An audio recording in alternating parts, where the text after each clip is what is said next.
Hello everyone, this is part 7 of What If Naruto was in the 7 Ninja Swordsman, and I hope you guys enjoy this video and to like, to subscribe, to share, and check out the playlist, to see more comment down below. Now let's start the intro. They call me a god. They call me a god. They call me a god. Join my membership, the perks are great. It's in the description. Naruto stared at the vast mountain in front of him and couldn't help but clench his fists. The fact that he couldn't even see its top with his red eyes was a testament to its greatness. No wonder humans or even shinobi couldn't scale it till this day. He saw the looks of disbelief present in the eyes of his squad. It was no doubt that they could easily scale this 15,000 feet high mountain if they could use chakra, but without it. It was and that was exactly what they had to do. "Are we scaling that?" whispered Mei in awe and fear as she pointed at the top of the mountain hidden in the clouds. Mangetsu saw Naruto bring out his special three-pronged kunai and distribute a pair to each of his squad mates. He twirled a similar pair in his fingers casually with a nonchalant gaze. "How the are we going to scale that?" asked Zabuza in disbelief. He blinked when he saw Naruto suddenly throw one of his special kunai hundreds of feet high in the air as he vanished before the very eyes.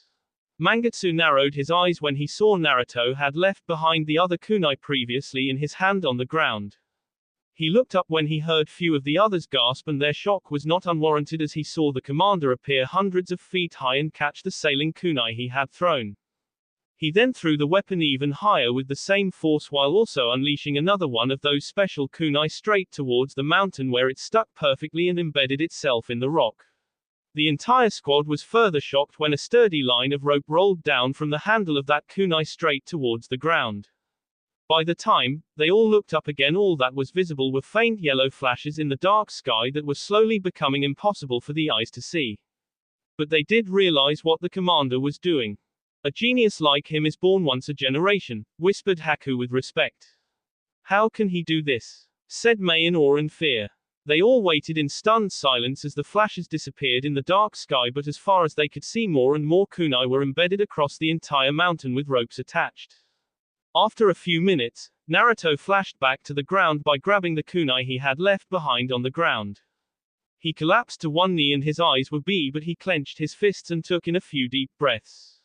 "Commander," said Mei worriedly, as she took in a few steps forward to check his injuries. She stopped right in her tracks when the bee falling from his eyes suddenly stopped and vaporized. Through her sensory powers, she had felt the stress his body had been under previously, but now his fatigue and minor wounds were healing instantly. In less than 30 seconds, he was standing tall and proud before them once more. "Hope you have steady hands," said Naruto seriously. "What kind of hell have you been through to become this strong?" asked Jinpachi hesitantly, having never imagined his fellow shinobi to be so powerful.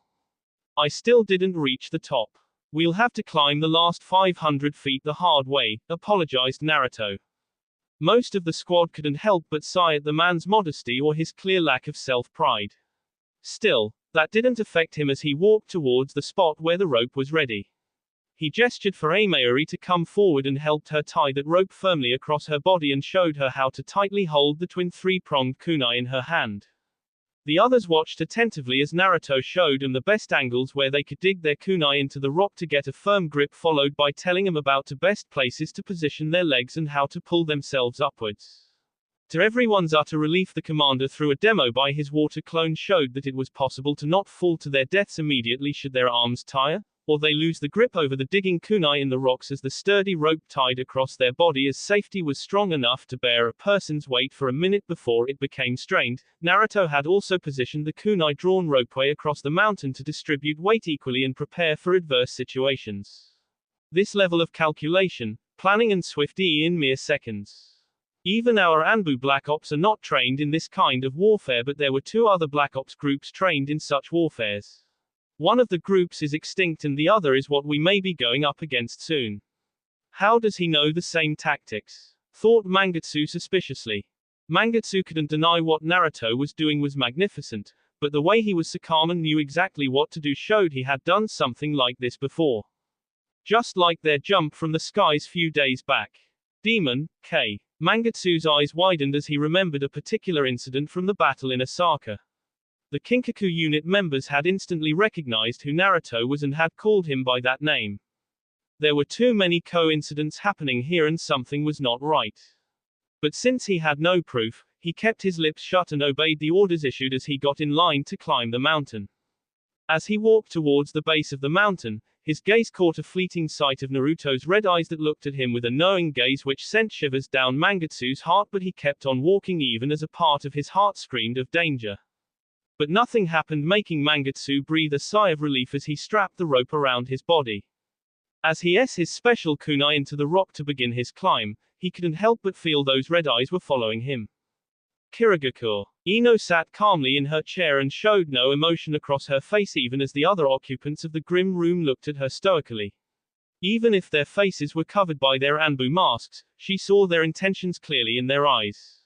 She saw Tsukumo Hatake and the group of Anbu standing beside the Mizukage as the Anbu commander stood beside her with his hands upon her head. If only these people knew there was another spy in their midst apart from her. She could only imagine how dumb the Mizukage would look if Tsukumo Hatake, who was the second in command of the Anbu Black Ops after the Anbu commander, was also revealed to be an enemy spy. And he was not the only one. Having such dangerous knowledge made her a risk, which was why Tsukumo was here. Should she show any signs of betraying the village, then he would kill her before Kirigakure could get her hands on her, even if it meant his own life. But it would never come to that. She wouldn't let it happen. Ino couldn't help but understand Naruto's feelings a little more now towards his village. She remembered asking him once as to why he went so far to protect Azu when he lost everything in his life in that task. He had smiled and his words echoed in her heart as the Anbu commander began his jutsu over her. No matter what darkness lies in the village, I am still Minato Namikaze of Uzushiogakure. It had been years since she had seen her village, but she could still feel the bright sunlight that radiated there every day. The sound of children laughing and playing in the streets while the Hokage faces watched over them all protectively. She could still remember the pride in the eyes of various ninjas from different clans as they all wore the same uniform to protect what they all held dear, even if it meant everything. Naruto, we both are the same. You fight to protect your home and I'll fight for mine. Ino Namikaze called out the Mizukage flatly. She felt the Anbu commander trying to enforce the cursed seal over her in order to make her speak the truth. Alas, he didn't realize that they had all walked into the trap she had designed. The Anbu commander gave the Mizukage a nod confirming that the cursed seal was in effect, but froze when a pair of Sharingan eyes stared right into his soul. Ino stilled her breathing and relaxed when she saw Mikoto Uchiha trap the Anbu commander in her genjutsu without anyone noticing. The 13-year-old Uchiha girl dressed in Anbu gear stood behind Tsukumo, who gave Ino a hidden nod. The Yamanaka Kunoichi quickly connected her conscious to the mind of the Anbu commander through the hand he had laid upon her. The man was now as good as her puppet. With Mikoto's Sharingan and Ino's own mind control jutsu, they were able to make the cursed seal vanish without anyone noticing. Where were you born? Asked the Mizukage seriously. Kirigakure, replied Ino calmly, as the Mizukage looked at his trusted Black Ops commander for confirmation. It's true, Lord Second, answered the Anbu commander calmly. Ino saw the Mizukage nod in relief without ever realizing that while it was the Anbu commander who confirmed that lie, it was her and Mikoto's will that made him confirm it. The said man was already trapped completely in the Uchiha's genjutsu, and even when this interrogation was over, he would always believe he had told the truth, as the Uchiha and Yamanaka Kunoichi were altering his memories completely at this very moment. No matter what darkness lies in my village, I will protect it. Naruto. Mei gasped in sheer exhaustion as she pulled herself another feet upwards and her alternate three-pronged kunai in a sturdy rock above. She peeked downstairs and gulped on seeing just tiny dots of the once tall trees below in the forest. Above her she heard Haku heaving tiredly as she tried to keep herself steady even as the wind started to get more thin. Mangetsu would be lying if he didn't think this mission to be the most toughest one of his life. Even if he had prepared himself for situations like these, his resolve was being tested with every feet higher that he went. He cursed when a few minor rocks fell on him from above, forcing him to grasp his kunai even more tightly. He looked up to see Jinpachi trying to get his footing right once again lest he slip to a gruesome death. The Hozuki heir saw their commander had reached what looked to be a ridge large enough to make them all sit, much to everyone's relief. Everyone get ready. I will teleport you all here one by one. Amayuri first, instructed the commander. Naruto his three-pronged kunai in the rock behind him, and when he got the nod from the redhead fighter, he raised a single hand seal and instantly grasped Amayuri as she appeared right beside him with an alarmed look on her face. The S, gasped Amayuri in relief and exhaustion as she literally collapsed. Naruto paid her no attention but instead focused upon his remaining comrades hanging across the mountain at various interventions waiting for their turn. His own chakra reserves were shrinking very low and he doubted the others were faring any better. One after another he pulled each of them over the ridge until only Mangetsu and Mei were left. Your eyes are B, Commander, whispered Haku worriedly, even as she tried to catch her breath. Take a breath for a while before pulling these two up, advised Kisame seriously. Naruto was about to consider that suggestion when they all heard an alarmed cry. Mangetsu only had a second to blink before he felt himself thousands of feet below. He cursed and connected his hands with the rocks hoping to regain control but in haste allowed chakra to seep in. Mangetsu! Yelled Haku in alarm. Naruto hurriedly threw his three-pronged kunai downwards as a violent explosion happened when Mangetsu's chakra-laced hands connected with the rocks in desperation.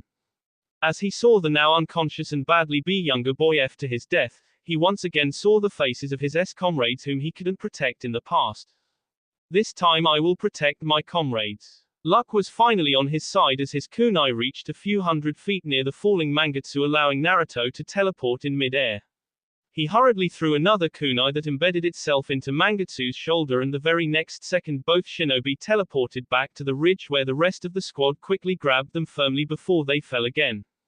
Naruto grimaced on seeing a good chunk of Mangetsu's left shoulder was blown off due to the explosion and he was beat profusely.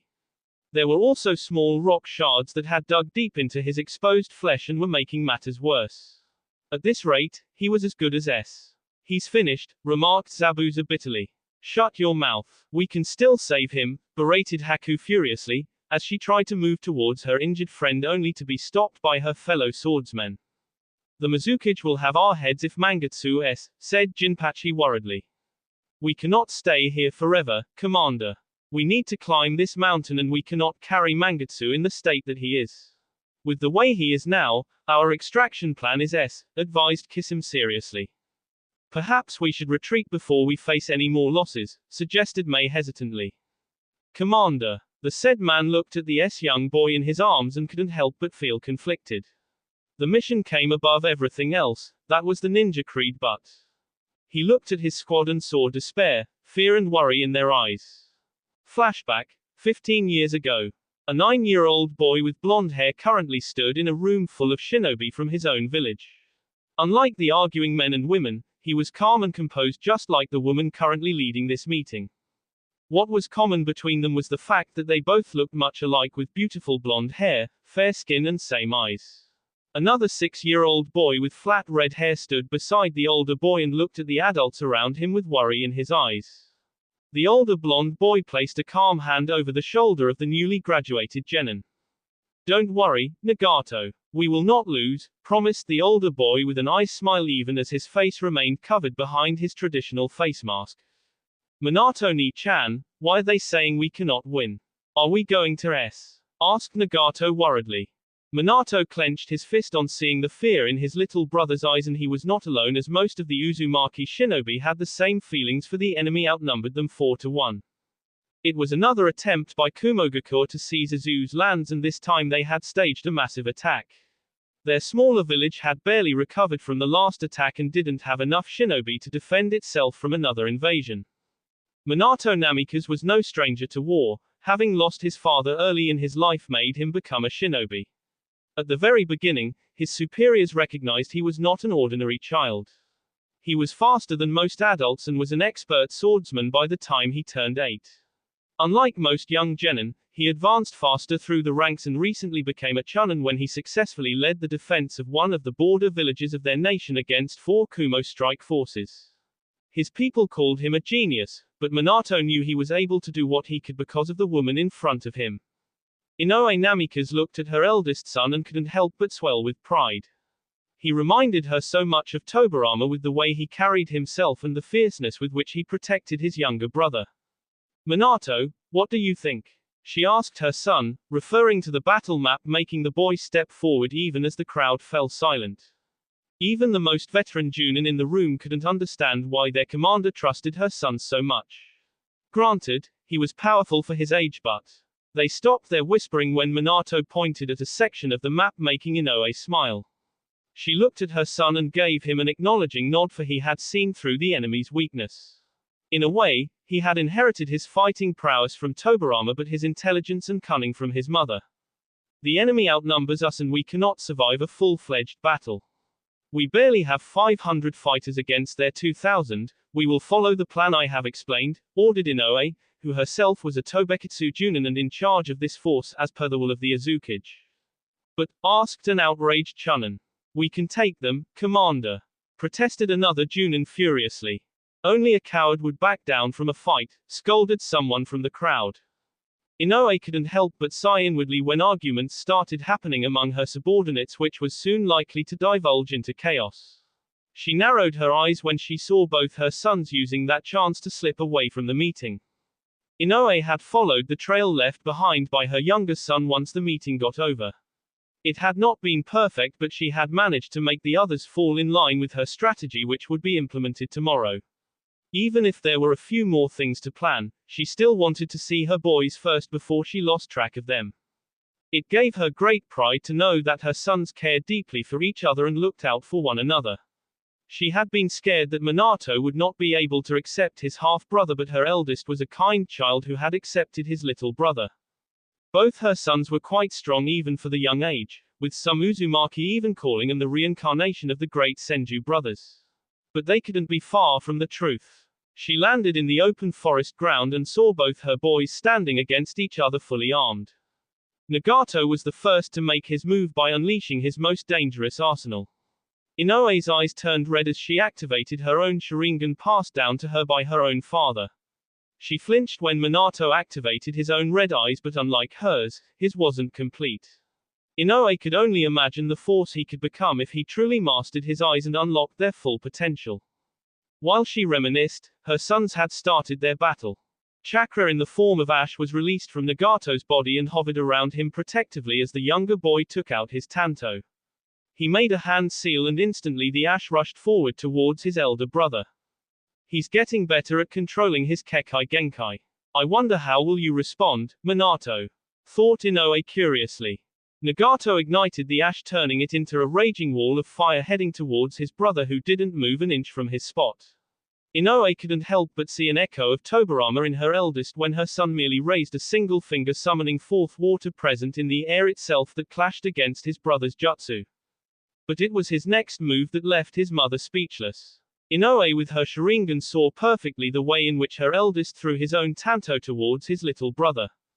Nagato's vision was hindered due to the steaming mist created from the explosion, but Minato could see everything clearly thanks to his half-broken Sharingan.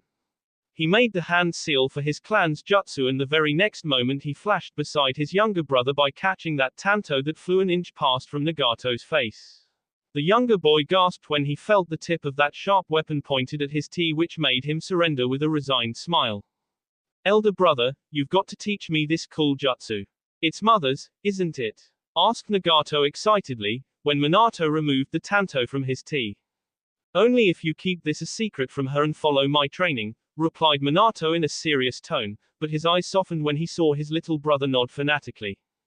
I will. Imagine Ka-chan's reaction when she finds out both of us have started mastering her Harashin jutsu. Asked Nagato excitedly. Minato finally smiled and ruffled Nagato's hair, earning a laugh from the younger boy. Inoue couldn't help but clench her fists in anger. Her sons were all she had left, and someday they would become great warriors. Minato even had the potential to be a Kage someday. How could she condemn their future, their light, their bond to the darkness of the Black Ops? The Azucage had broached the subject too many times with her, and she had a feeling soon the man would issue an order rather than a request. The village wasn't blind to the potential of her sons. Minato was the strongest of his generation, a prodigy the Uzumaki clan had not seen since the end of the Clan Wars era.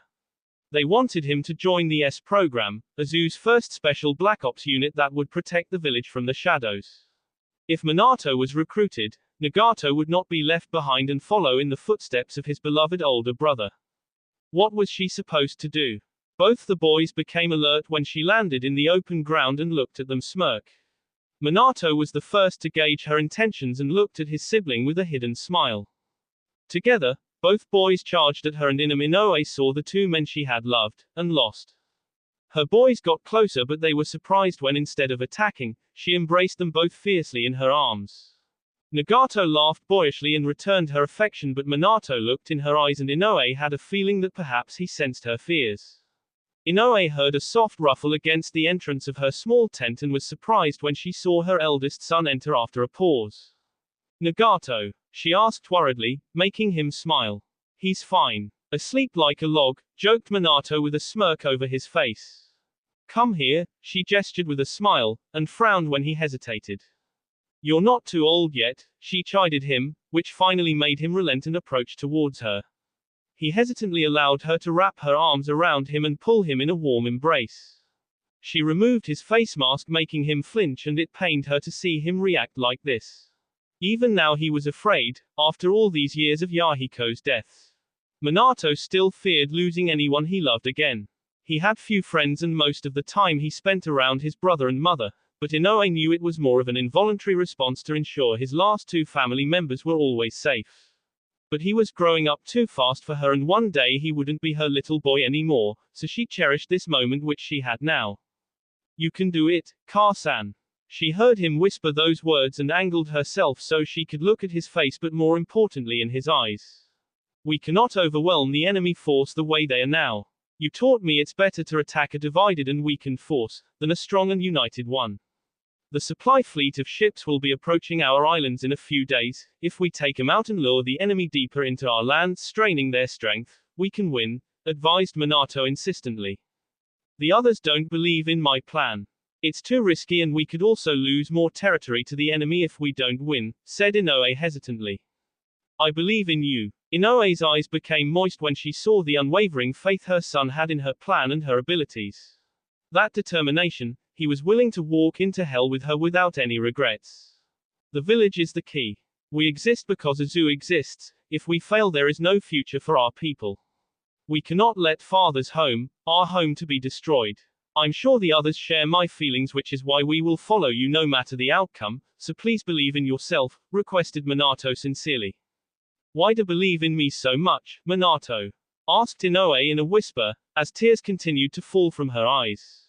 You inherited father's will. No matter the pain or hardship that came your way, you pulled yourself up to re-enlist as a ninja. You swore to protect Azu, our comrades, your sons with all your heart, everything that father asks for. Even now, you are trying to protect us all. You and father are my heroes, he said honestly with a smile. Inoue had never understood why the Azuki and many of the top officers were interested in her eldest son so much. Granted, he was powerful but he was too young for the responsibility they wanted to entrust him with. But now as she looked at him she realized it was his unwavering will that made them all want to believe in him. His determination made him copy her jutsu even with his broken Sharingan. Granted he had barely learned the basics but he never gave up. It was only her that looked at him as a child and wanted to shield him. Minato, I wish your father could see the man you have become, whispered Inoue sadly, but even if Yahiko's absence pained her she could not help but look at her son with pride in her eyes. There's no time for regrets, Ka-chan. Let's make the enemy repent for messing with us, suggested Minato, as he extended his fist towards her. Inoue couldn't help but smile proudly as she bumped her fist against his. You have become a fine shinobi, my son. Inoue Namikaze looked at the small company of ninjas gathered around her, all of them currently looking at the ocean ahead of them. If their intel from one of the captured enemy shinobi was correct, the supply ships should be heading for their shores tonight. While half of her company pretended to engage the main enemy force on the land, she and the remaining half of her company would destroy the enemy's supplies. She saw both of her sons standing at the edge of the small mountain alongside her and took solace in the fact that they were fearless. They're here, reported Minato, as he removed his finger from the ground. Inoue had been quite surprised when her eldest had displayed great sensory powers, another trait he inherited from his B father. There was once a time when she had loved Tobirama. After all, he had saved her life when a common client had hired both of their clans to defend his territory. Those few months they had spent together were tough, but she had seen a softer side of Tobirama that had drawn her to him. But it all fell apart, the day the Senju and Uchiha united. Her clan refused to ally with the new hidden villages, and her younger self had believed in that mistake. Her son had been born not long after their clan was wiped out. It was not as if she didn't want to reach out to Tobirama, but doubted Konoha as an Oni would be willing to accept any Namikaze clan survivors when their clan was clearly at war with Kumogakuo. Hashirama was a pacifist, and if push came to shove, he would her and his own nephew if it ensured peace in his village. A man who could betray his own best friend and then him was not someone she could trust her child's life with. But now another war had started and her sons were yet again in danger. The guilt of never telling Minato about his true father haunted her every day. Her son was too smart and perhaps even knew that Yahiko had not been his father, yet he never asked her the truth, for he cared about her feelings too much. Maybe once this conflict was over, she could make him meet his father. "Let's go, everyone," she commanded, as she saw the ships on the horizon. Together, they all took up positions across the beach and waited for the enemy convoy to get close. No one ever told that it was the wait before the battle that made most shinobi nervous, knowing anything could happen. Inoue saw the same feelings in Nagato's eyes and patted his head gently, making him smile at her. She wanted nothing more than for him to be away from this conflict, but the village had enlisted every able-bodied citizen above the age of 5 capable enough to fight in order to survive this war. Her son was no exception. The fact that he was strong made his enlistment all the more quicker. Not that he objected, for he had always wanted to fight beside his mother and elder brother whom he admired. "Remember, we need those supplies. Try not to destroy them," the crew of Free Game instructed Inoue seriously. "Understood, Commander," replied many of her men in a whisper. Inoue didn't hesitate in giving the signal to attack when the ships came in their perfect range. The very first to react was her eldest son, who quickly performed 7 sets of hand seals. Water style, whirlpool swirl. The enemy convoy of ships suddenly found themselves in great danger as the sea beneath their ships rocked violently. As the opposing currents of water clashed, gigantic whirlpools were created that sent shivers down many shinobi's hearts. Inoue watched Minato and felt a little sad when she saw only one emotion in his eyes. His Sharingan had nothing but hatred in them, and he had no mercy for those who had the only man he had considered as his father. "Dispose the crew. Grab the supplies, sink the ships," ordered Inoue. Instantly, each and every shinobi from Azu grabbed a kunai and launched them into the air. Inoue nodded at her youngest son, who returned her gesture as he clasped his hands together. Ash release, laser circus. Minato watched in fascination as his brother unleashed ash from his body that grabbed a hold of all the kunai launched by their force into the air.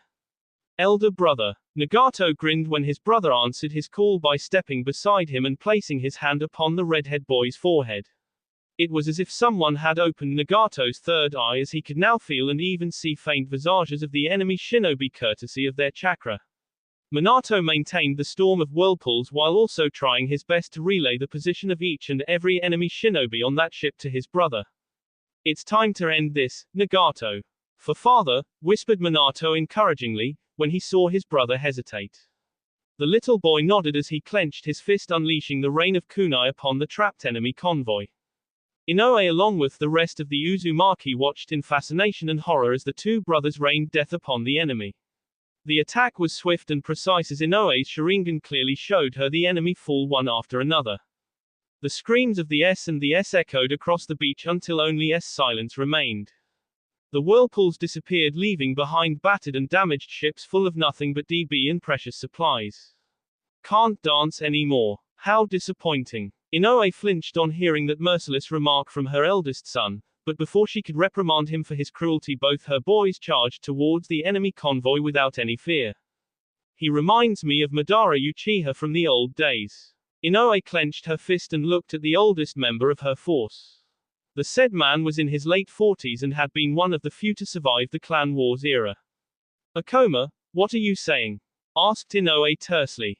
These two are more similar to the infamous Uchiha brothers than the Senju brothers as most of our people believe.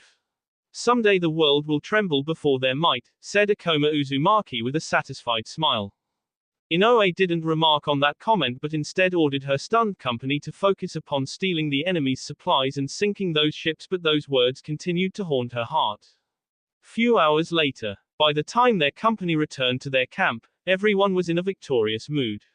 Morale was up until few of the shinobi from the diversion party sent to keep the main enemy force engaged returned back. Just one look at their horrified and broken faces dampened everyone's spirits. The information they conveyed left much of the camp in despair and fear. It was why Inoue found herself standing in front of her sons while Akoma stood by her side. She looked at her youngest and saw him looking at her worriedly. In contrast, her eldest's eyes were calm despite knowing what was coming for them. She knew what she had to do. Nagato, go back to the village and get reinforcements with Akoma, instructed Inoue seriously. But, that's an order. Obey. Nagato flinched on that harsh tone and the stone-cold look in his mother's eyes. He felt a hand being placed on his shoulder and saw his elder brother giving him a smile. We're counting on you, said Minato with an ice smile, and felt his brother relax a little. You'll be okay, elder brother? Asked Nagato hesitantly, as he tried not to look at his mother whose own gaze softened at her youngest's kind-hearted nature. She didn't miss the momentary hesitation in Minato's eyes, which was quickly hidden behind a practiced smirk as he poked his sibling's forehead. Of course, Barker. It's me who's supposed to look after you and not the other way around. Kami, you can be so annoying, muttered Minato, making Nagato chuckle and even making Inoue smile.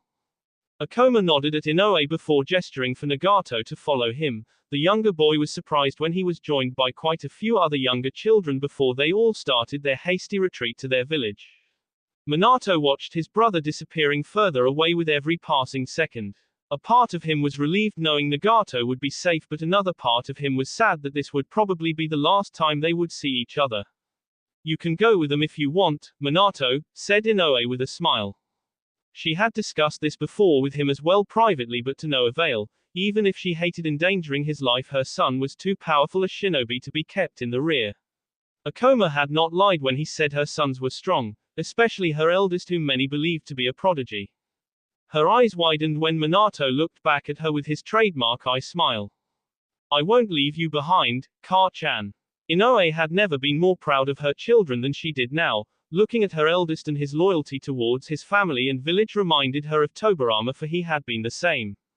For he too chose his family and village over her. She looked at her son and realized it was time to stop worrying about him and let him make his own choices. She bent down so she could be on his level and looked into his eyes that were the exact same as hers. Minato, there is something that I have not been telling you, confessed Inoue hesitantly. What is it? Asked her son with a raised eyebrow.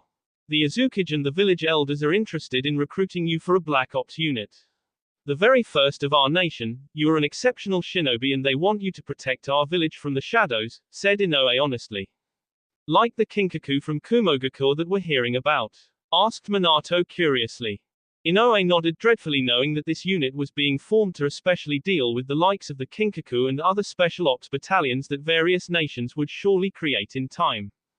She lowered her gaze, knowing this was the perfect chance her son had been waiting for to get more revenge against the ones responsible for Yahiko's deaths. I'll pass. Shocked, Inoue looked at her son with wide eyes and gasped when she saw he was serious about what he just said. I became a shinobi to protect our village and to honor father's wish. But there is something more important that I am fighting for, whispered Minato as he lowered his gaze. What is it? Asked Inoue in a gentle voice, and saw her son touching his father's face mask. That I would protect my family no matter pain came my way. You and Nagato are everything to me, I will not leave you alone, so you better get used to having me around, replied Minato with a cheeky grin. He was surprised when a soft but strong pair of arms wrapped around him and he found himself pulled into a warm hug. His eyes widened when he heard his mother sniffing, making him place a hand on her back. Inoue didn't say anything and embraced her child more. She had been so afraid all her life. Afraid of the ones who killed her clan, afraid of her first love leaving her, afraid of the future after her husband's death, afraid for her sons. She had been so worried for her eldest son, thinking Yahiko's death would completely change him. In a way it did, but even now her real son was still in there who cared about her and his little brother more than revenge. You truly are a kind child, she whispered as she kissed his cheek. Don't do that. I'm a grown-up now, whined Minato with a pout. They both tensed when Minato sensed what they were all dreading, and Inoue realized the same as she looked into her son's eyes. Their Sharingan awakened at the same time as both mother and son nodded at each other. Minato had been through a few battles in his short life, with having experienced his first K at the age of 7. He could still remember that look of disbelief in the Kumogakure Genin's eyes when a boy years younger than him took him by surprise as he jumped from the rear and carelessly plunged a kunai in his N. He could still remember how that boy had C and S in his own B while barely being able to call out for his mother. He had not been able to eat for 2 days after that, but mission after mission, battle after battle, the B kept increasing and the pain got easier until it was nothing but instinct. A part of his heart felt remorse for those whom we K, knowing they had families of their own, but that didn't hold him back as he did what he had to do in order to protect his own family. As he stared at hundreds of Kumogakure forces charging at him, he knew what had to be done. He removed his tanto from the scabbard on his back as he looked at his mother, who nodded at him. Half of their force had been almost wiped out during the earlier mission when they tried to divert the enemy's attention. While that did lead to the enemy losing critical supplies, but that made them more desperate and vicious, which was why they were determined to charge into Azu's mainland in order to reinforce their supplies. The Azu forces had tried to stop them but were overwhelmed by sheer numbers. Even now it was the same, with barely 200 to 240 Uzumaki clansmen standing against nearly 1,700–1,800 B-thirsty enemy forces. Strike Team. Minato quickly joined the front line alongside their most strongest Junin and Chunin on his mother's command. Support Team. The youngest members of their force who were hiding in the trees prepared themselves as the enemy force was about to get into range. Barrier Team. A handful Uzumaki well versed in their clan's famous arts took up the rear and waited for their leader's next order. Inoue steeled herself as the enemy force showed no intention of turning back and quickly went through a practiced set of hand seals. Summoning Jutsu. The enemy army came to an abrupt halt when a ferocious roar echoed across the entire battlefield with the arrival of a giant wolf with demonic red eyes. The beast had 3 tails and brown fur, its 4 paws were nimble yet contained sharp nails that could tear anything. It was releasing hot breath from its mouth and its fangs were eager to chew on something. The Uzumaki shinobi felt a lot more confident on seeing their commander standing on top of the beast. Their objective might just be possible to achieve with this much firepower. They could very well hold the enemy until reinforcements arrived from the village. Minato smiled a little on seeing his mother unleash her full power. He had never forgotten that quite a few people in the village still saw her as an outsider since she was not from the Uzumaki clan. But now that very same outsider was risking her life and that of her son to protect those very same people. He saw quite a few of his comrades lower their heads in shame for doubting her loyalty and will before. I'll create an opening. We stop them here, instructed Inoue calmly. There was a loud cheer from within the Uzumaki ranks, yet someone else was also doing the same thing as the enemy force gave out a brave roar once again before initiating their charge. Now, on her command, the giant wolf unleashed a torrent of scorching hot flames from its maw as his summoner performed a very different set of hand seals. Wind style, particle dissemination. The enemy force had already scrambled its best water style and earth style uses to the front in order to save themselves from the approaching wall of flames, but they all paled when that inferno of flames suddenly split into hundreds of fireballs that were lifted swiftly into the skies. Inoue clasped her hands together and concentrated fully, even as her Sharingan clearly showed her large clusters of enemy forces. Fire style, artillery barrage, said Inoue coldly.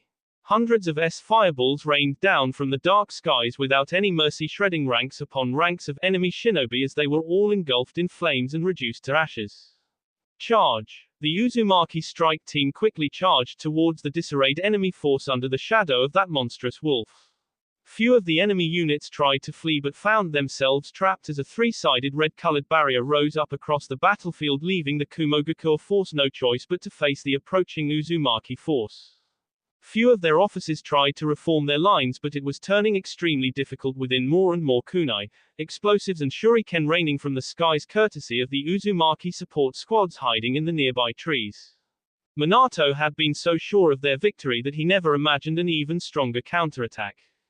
The first one came in the form of a bone-chilling scream that made the entire Uzumaki strike team collapse instantly, with everyone clutching their ears. Don't falter, encouraged Inoue. The second attack came in the form of a red blur emerging from the enemy lines.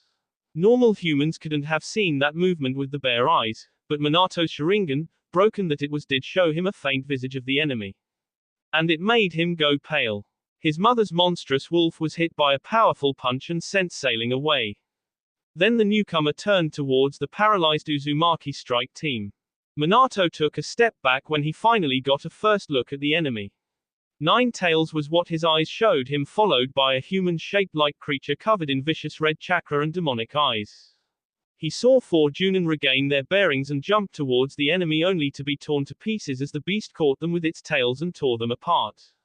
Meanwhile, the enemy army had reformed their lines and were bolstered by the carnage their creature had wrought upon the Uzumaki forces. With a renowned vigor, they charged forward. Minato, hold off that bastard for a few minutes. I will take care of the others, instructed Inoue, even as she charged alone towards the approaching enemy army.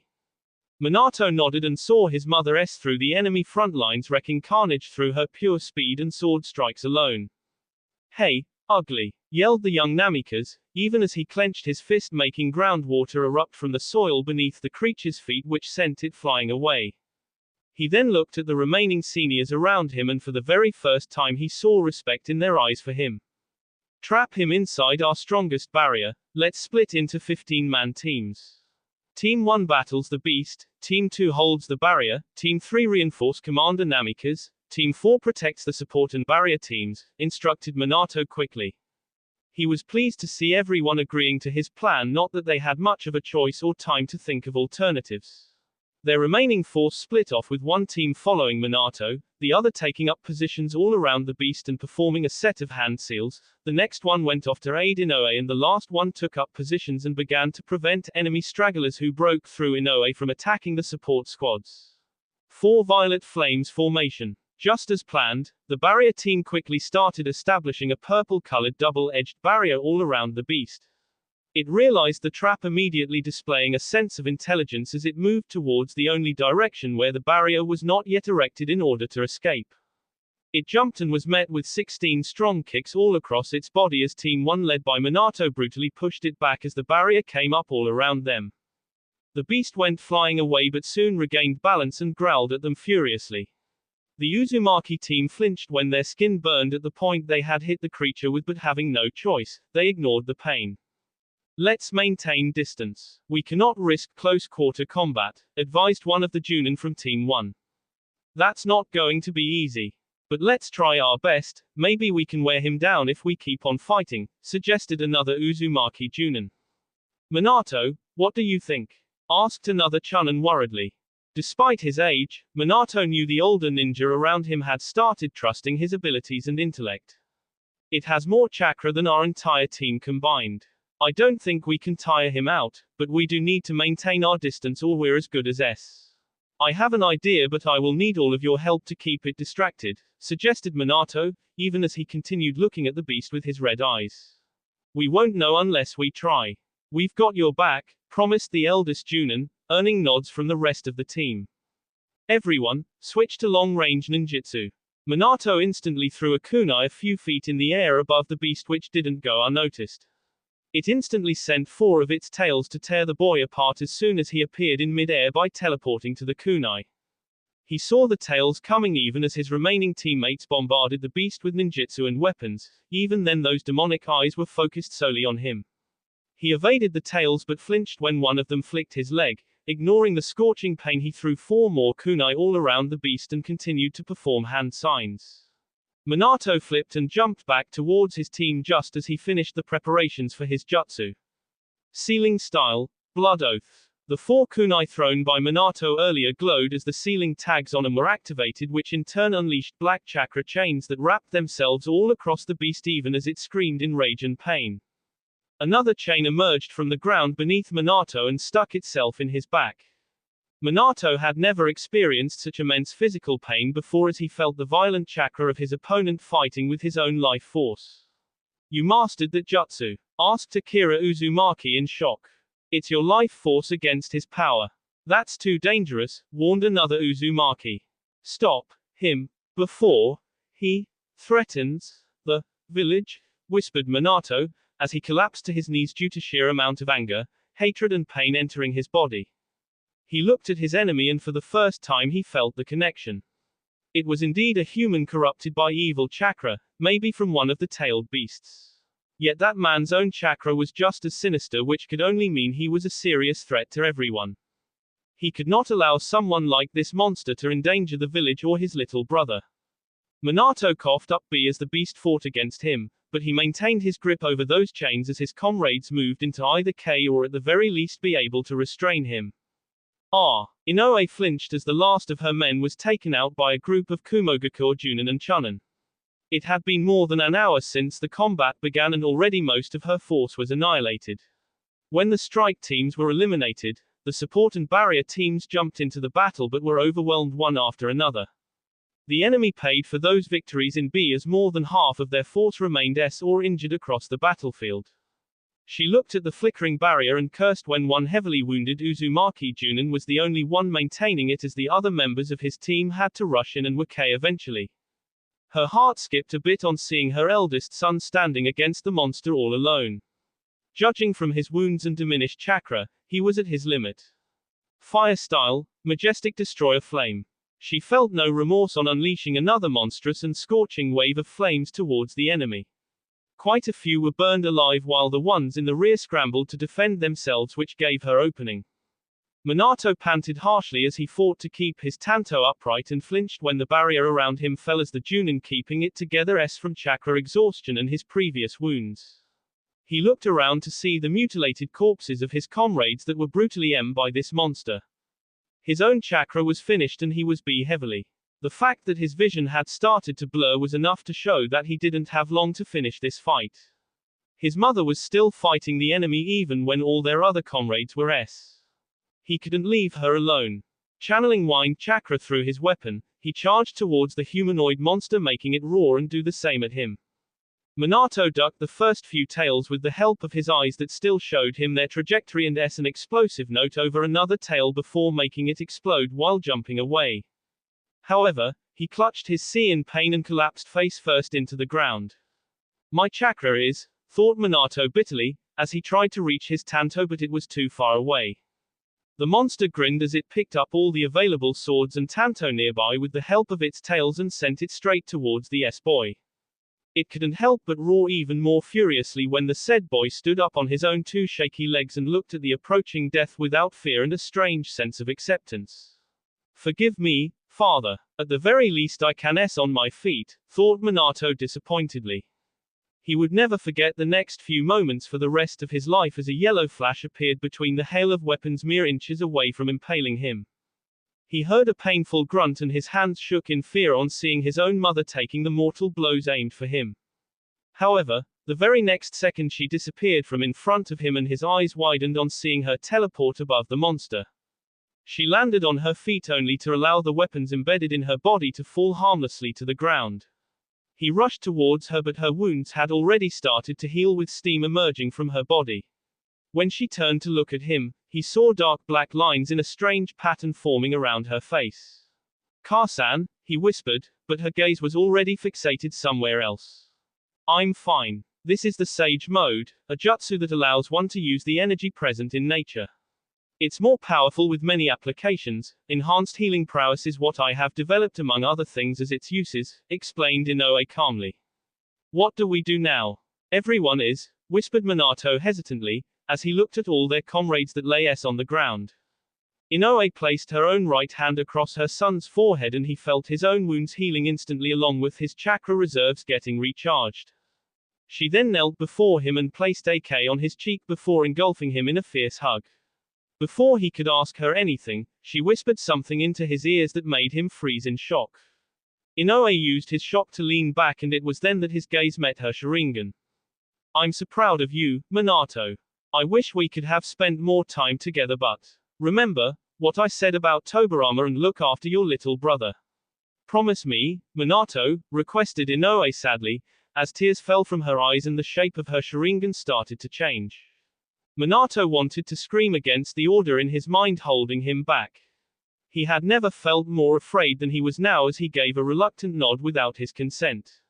His mother must have seen his pain and anguish, which made more tears fall from her eyes as the Kumogakur force started charging towards them.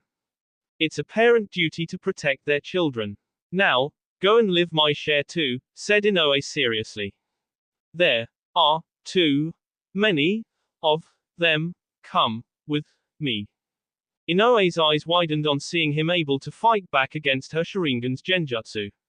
Even at this young age, his will and power was stronger than most adults. But it was exactly why he had to survive this night. There was a reason why our clan was feared across the world. You have started to master our power, but that's just the first stage. Even Tobirama knows about the second stage only. Tonight, I will show these enemies the final stage. It's a forbidden jutsu and one which results in the user's death.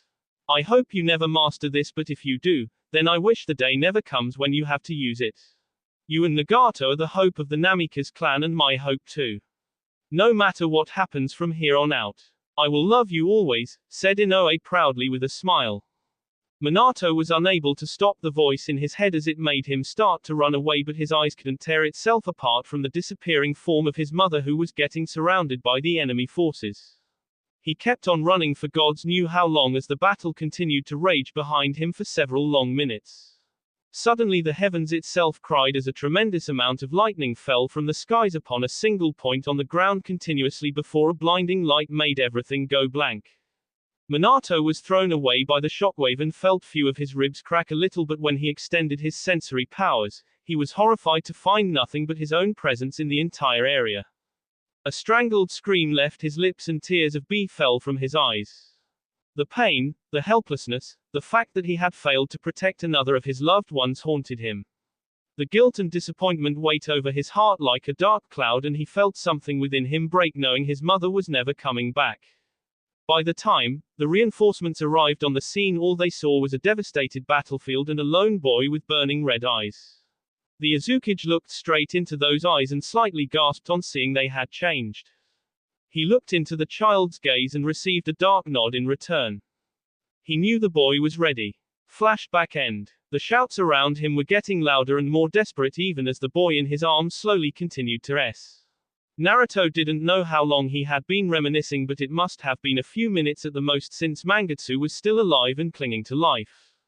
Haku was attempting to heal his wounds with her own medical jutsu. The look in her eyes was the same one that Naruto remembered having when his own mother was S. She and the others S because you were weak. He could never forget those words said to him by the Azuchage when he had yelled at the man for failing to protect his mother and comrades. It had ignited an inferno of hate inside of him, which made him acquire more and more power in order to never let such a tragedy happen again. If only he had mastered this power all those years ago, maybe his family and comrades would still be alive today. He had lived a life full of regrets, and it was exactly why he didn't want to add another one to his heart. Haku glared when Naruto grabbed her hands and moved her away. She was about to argue when Mei stopped her, and rightly so, as everyone else felt a strange feeling around there. That feeling only grew more stronger as their commander clasped his hands together and closed his eyes in full concentration. A few tense minutes passed, and just when everyone's nerves were about to explode, they saw it happen. Dark black lines emerged beneath Naruto's eyelids that moved downwards vertically across his face. Nobody could see how far those lines went since the commander's face was covered by his face mask, but they could feel the power gathering inside of him. Naruto, you, whispered Mei in shock. When he opened his eyes once more, they were no longer the sky blue or the red eyes that his comrades had seen before. Instead, it was mixture between yellow and green. He looked in the eyes of his comrades and hoped they would believe in him once more. I will not let him he promised with determination burning in his eyes. He didn't wait for their response and instead started to perform the hand seals taught to him by his instructor long ago. He had been explicitly told never to use this jutsu unless he had this power flowing into him, or else he would He had tried so hard to master this power in his early childhood and teenage years only to meet failure after failure. He had become frustrated and given up only to regret his decision forever after the battle of the S Company with the Kinkaku Force in an effort to rescue Hashirama. That regret forced him to renew his efforts, and after 7 years of hard work, he had finally gained a hold of this power. Maybe some good could finally come out of it. He made the tiger hand seal as both of his hands started to glow with green-colored chakra. That's impossible, whispered Kisame in disbelief. The same feeling was present in the eyes of the others even as Naruto placed his hands glowing with this new chakra over Mangetsu's lethal wound. Sage Art, Mitotic Regeneration. That will be all for this video. Be sure to like, subscribe, share, and comment down below for more videos. Goodbye.